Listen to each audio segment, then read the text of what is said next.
and a very warm welcome. You are watching Janata Television and this is English Bulletin with me, Utsabha Tribe. The top stories first. Chief Justice to speed up hearing on Law House dissolution, tells government attorneys to finish their argument within February 12. Prime Minister Oli refuses to receive a letter from student wing of NCP. Agitating students resort to street protest after Prime Minister's refusal. Communication Minister says journalists need proper training, assures training academy for journalists in the future. Himalayan glacier breaks in India, around 125 missing in flash floods. And Manchester City demolish Liverpool's Premier League dream. Chelsea defeat Sheffield United 2-1.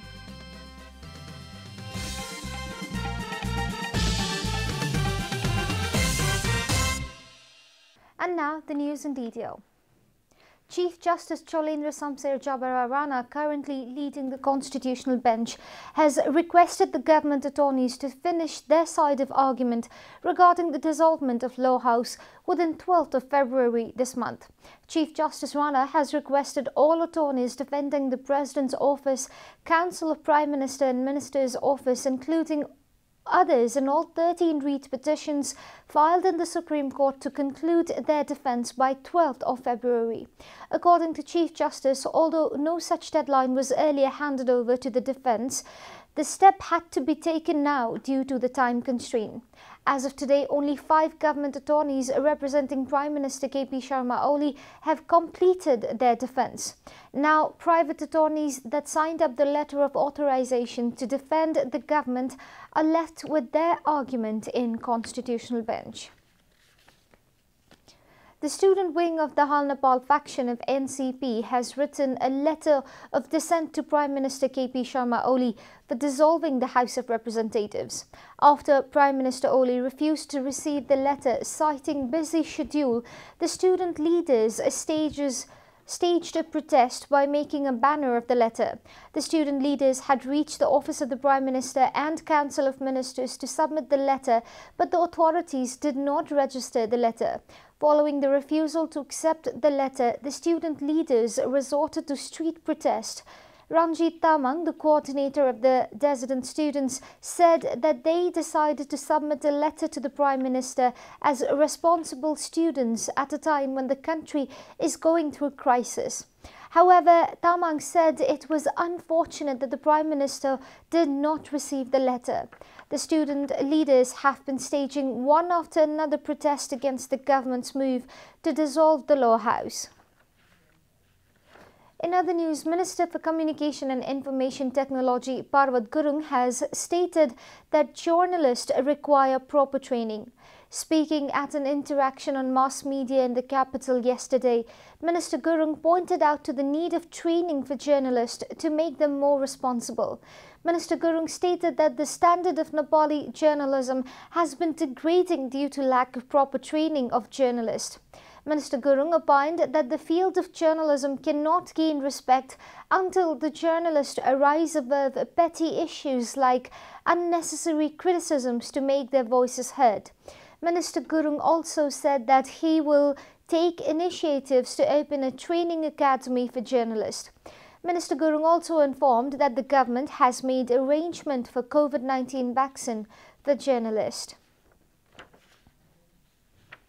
This is Janata Bulletin. We'll be right back after a short break.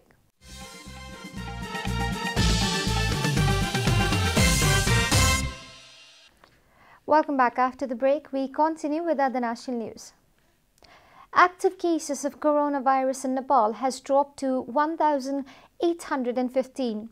According to the Ministry of Health and Population, altogether 268,072 infected persons have recovered from the disease in the country so far. According to the ministry, 1,815 persons are currently in isolation across the country. Meanwhile, the government yesterday confirmed 119 new cases of coronavirus across the country.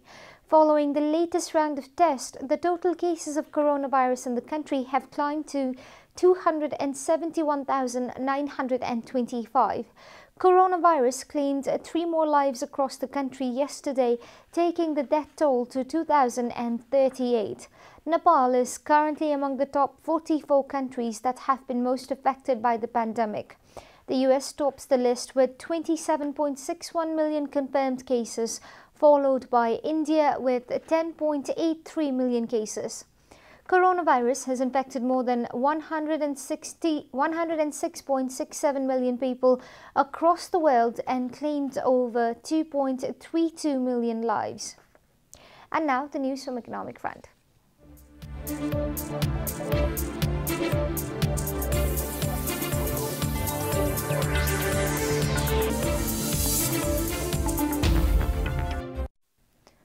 Concerned stakeholders have proposed the registration of Nepali Cooperatives Bank, stating that National Cooperatives Bank has failed to provide the required service to cooperatives. A team of Nepali Congress leader Anand Prasad Thungana and other applicant organizations reached the Department of National Cooperatives yesterday with the proposal to set up a cooperatives bank. The team had submitted a detailed study report along with necessary documents to Cooperatives Board. In the report, the stakeholders had argued that one cooperative bank was insufficient to provide service to cooperatives established throughout the country. The country requires at least 5 such banks, the report has concluded. The Department of Cooperatives have said it can only take a decision after conducting a full study of the report. We'll be taking a short break here at Janata Bulletin. Stay tuned for international and sports news.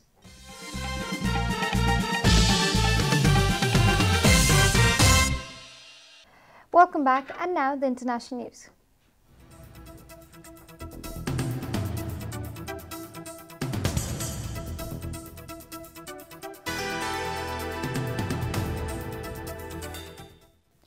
Around 125 people are missing in northern India after a Himalayan glacier broke and swept away a small hydroelectric dam yesterday.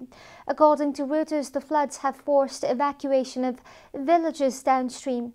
A wall of dust, rock and water hit as an avalanche roared down the Rishiganga Valley deep in the mountains of Uttarakhand, the news agency quoted an witness saying.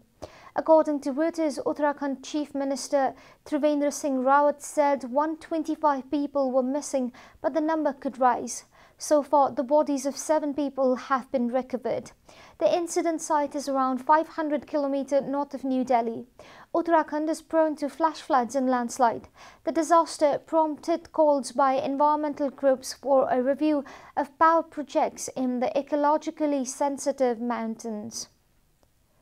You are watching Janata Bulletin, and now the latest from the world of sports.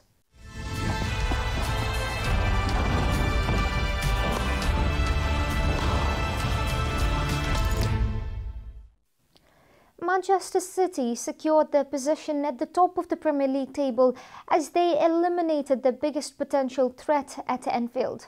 City's comprehensive triumph, their first at Anfield since 2003, and Pep Guardiola's first away to Liverpool as a manager, was achieved in such comfort that they were able to recover from Ike Gundogan's first half penalty miss, BBC reported. Gundogan scored in the 49th minute to rectify the earlier mistake and gave City the required lead. Mohamed Salah equalised for the Reds via a penalty in the 63rd minute.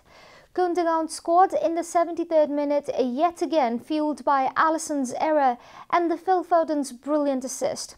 3 minutes later, the Brazilian keeper inexplicably sent a pass straight to Bernardo Silva, whose clever cross was headed in almost on the goal line by Sterling. City's last yet brilliant goal came from the man of the match, Foden, to seal a 4-1 victory. Meanwhile, another London club, Chelsea, defeated bottom side Sheffield United 2-1. With this, Chelsea has climbed to the 5th spot in the Premier League table. We are at the end of Janata Bulletin, and the headlines once again. Chief Justice to speed up hearing on Law House resolution. Tells government attorneys to finish their argument within February 12. Prime Minister Oli refuses to receive a letter from student wing of NCP. Agitating students resort to street protest after Prime Minister's refusal. Communication Minister says journalists need proper training, assures training academy for journalists in the future. Himalayan glacier breaks in India, around 125 missing in flash floods. And Manchester City demolished Liverpool's Premier League dream. Chelsea defeat Sheffield United 2-1.